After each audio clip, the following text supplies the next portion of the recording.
This is Bible reading with Carl. As Jesus was leaving the temple grounds, his disciples pointed out to him the various temple buildings. But he responded, "Do you see all these buildings? I tell you the truth, they will be completely demolished. Not one stone will be left on top of another."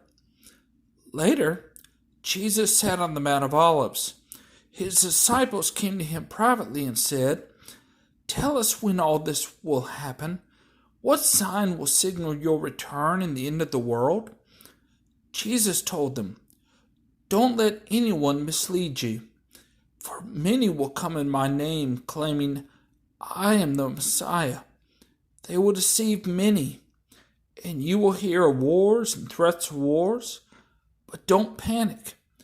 Yes, these things must take place, but the end won't follow immediately. Nation will go to war against nation, and kingdom against kingdom. There will be famines and earthquakes in many parts of the world. But this is only the first of the birth pains, with more to come. Then you will be arrested, persecuted, and killed. You will be hated all over the world because you are my followers. And many will turn away from me and betray and hate each other. And many false prophets will appear and will deceive many people. Sin will be rampant everywhere, and the love of many will grow cold. But the one who endures to the end will be saved.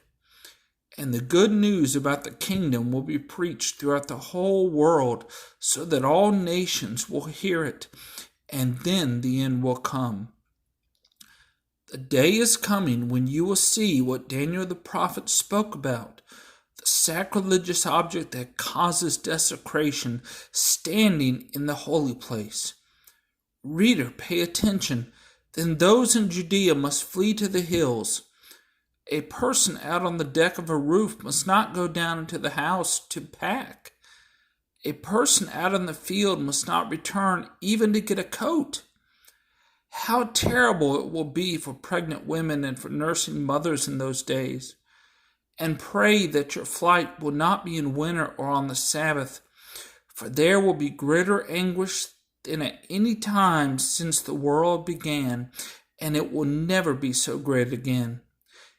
In fact, unless that time of calamity is shortened, not a single person will survive. But it will be shortened for the sake of God's chosen ones. Then if anyone tells you, 'Look, here is the Messiah,' or 'There he is,' don't believe it. For false messiahs and false prophets will rise up and perform great signs and wonders so as to deceive, if possible, even God's chosen ones. See, I have warned you about this ahead of time. So if anyone tells you, 'Look, the Messiah is out in the desert,' don't bother to go and look. Or 'Look, he is hiding here,' don't believe it. For as the lightning flashes in the east and shines to the west, so it will be when the Son of Man comes. Just as the gathering of vultures shows there is a carcass nearby, so these signs indicate that the end is near.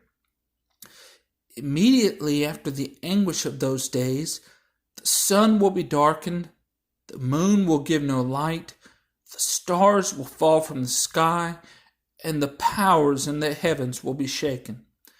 And then at last, the sign that the Son of Man is coming will appear in the heavens, and there will be deep mourning among all the peoples of the earth.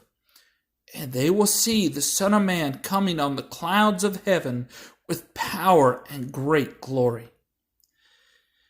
And he will send out his angels with the mighty blast of a trumpet, and they will gather his chosen ones from all around the world, from the farthest ends of the earth and heaven.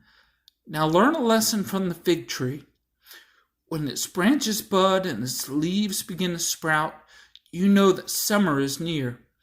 In the same way, when you see all these things, you can know his return is very near, right at the door. I tell you the truth, this generation will not pass from the scene until all these things take place. Heaven and earth will disappear, but my words will never disappear.